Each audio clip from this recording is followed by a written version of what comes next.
അനധികൃതമായി സാമൂഹ്യക്ഷേമ പെൻഷൻ കൈപ്പറ്റിയ ജീവനക്കാരുടെ കണക്കുകൾ പുറത്തുവിടാതെ സംസ്ഥാന സർക്കാർ. പേരുവിവരങ്ങൾ ആവശ്യപ്പെട്ട വിവരാവശ്യത്തിന് കൃത്യമായ മറുപടിയില്ല. സാമൂഹ്യ സുരക്ഷാ പെൻഷൻ കൈപ്പറ്റിയവരുടെ വിവരങ്ങൾ കൈമാറില്ലെന്നും RTIക്ക് മറുപടി. നീക്കം പണം അപഹരിച്ചവരെ സംരക്ഷിക്കാനെന്നാണ് ആക്ഷേപം. സംസ്ഥാന വ്യാപകമായ 1458ഓളം സർക്കാർ ജീവനക്കാരാണ് ക്ഷേമ പെൻഷനുകൾ തട്ടിയെടുത്തതായുള്ള വിവരങ്ങൾ പുറത്തു വന്നത്.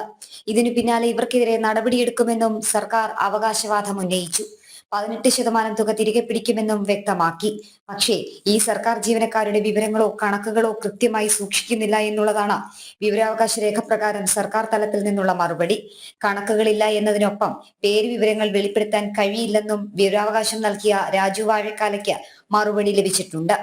യഥാർത്ഥത്തിൽ കള്ളന്മാർ എന്ന് തന്നെ വിളിക്കേണ്ടി വരും. ഇവരുടെ പേര് വിവരങ്ങൾ വെളിപ്പെടുത്താത്തത് അവരെ സംരക്ഷിക്കുന്ന ഒരു നിലപാടായിട്ട് വേണം കാണാൻ. അതുകൊണ്ട് തന്നെ സംസ്ഥാന സർക്കാർ ഈ അനധികൃതമായി കൈപ്പറ്റിയിട്ടുള്ള സർക്കാർ ഉദ്യോഗസ്ഥരെ അവരിൽ നിന്നും പണം 18% പലിശയോട് കൈപ്പറ്റുന്നതോടൊപ്പം തന്നെ നിയമപരമായിട്ട് ശിക്ഷാ നടപടികൾ കൂടി എടുത്തില്ലെങ്കിൽ മോഷണം നടത്തുന്ന മോഷ്ടാവ് പണം തിരികെ നൽകി രക്ഷപ്പെടുന്ന അവസ്ഥയിലുള്ള അതുപോലെ തന്നെ ഈ സാമൂഹ്യ സുരക്ഷാ പെൻഷൻ കൈപ്പറ്റിയവരും പുറത്തേക്ക് പോകുന്നൊരു സ്ഥിതി ഉണ്ടാവും.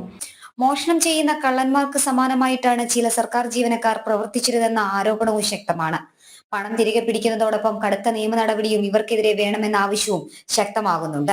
ഇല്ലെങ്കിൽ തുടർന്നും ഇത്തരം സമീപനം സർക്കാർ ജീവനക്കാരിൽ നിന്നുണ്ടാകാൻ ഇത് പ്രചോദനമാകുമെന്ന് വിലയിരുത്തപ്പെടുന്നു. ഇതെല്ലാം നിലനിൽക്കെയാണ് ഇടതനുകൂല ജീവനക്കാരെ സംരക്ഷിക്കാനുള്ള സർക്കാർ നീക്കമെന്നാണ് ആക്ഷേപം.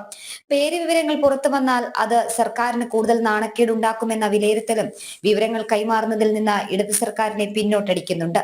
എസ് ശാലിനി, ജനം, തിരുവനന്തപുരം.